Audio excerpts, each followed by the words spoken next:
Prise 1. Le bonheur ne s'acquiert pas, il ne réside pas dans les apparences. Chacun d'entre nous le construit à chaque instant de sa vie avec son cœur. Ce proverbe, il m'a toujours fasciné. Il a l'air si vrai, si logique, et pourtant, en tout cas pour moi, si paradoxal. Si le bonheur ne s'acquiert pas, pourquoi est-ce qu'on est tous à sa recherche ? Pourquoi est-ce que depuis des générations, ce concept, il n'a toujours pas été résolu ? On n'a ni définition, ni mode d'emploi. En vrai, on n'en a aucune explication. Si on prend l'exemple de l'amour, on sait quand on est amoureux, et on sent quand on l'est plus. Pour le bonheur, ça n'a rien à voir. Aujourd'hui, je me dis que j'étais sacrément heureux il y a 10 ans. Pourtant, il y a 10 ans, je le savais pas. Pire que ça, peut-être que dans 10 ans, je me dirais que je suis heureux aujourd'hui. Pourtant là, je m'en rends pas compte.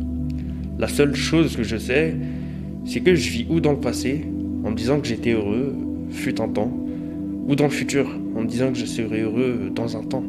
Peut-être quand j'aurai une femme, des gosses, qui sait. Mais qu'en est-il du présent ? Pourquoi est-ce que je peux pas être heureux aujourd'hui ? En tout cas, pourquoi est-ce que j'y arrive pas ? Perso, je viens de prendre une décision radicale. Ça se voit peut-être pas, mais je suis loin d'être à l'aise devant les caméras. Pire que ça, je hais littéralement me montrer en public et être en avant. Même pas parce que j'ai un quelconque complexe ou quoi. Juste parce que je sais pas en fait. Peut-être que c'est juste un manque d'habitude.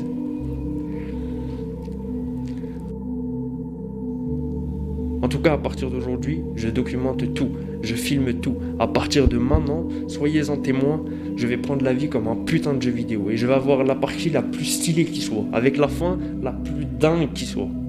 Imaginez une histoire où le héros est assis chez lui du matin au soir à rien foutre, assis sur un fauteuil, tout simplement. Il va jamais rien lui arriver, sa vie est ennuyante, donc le film est ennuyant. Moi, je vais avoir le film le plus dingue qui soit. Je veux qu'un jour Netflix, sur l'un de ses chefs-d'œuvre, écrive la mention inspirée d'une histoire vraie. Et je veux que cette histoire, ce soit la mienne.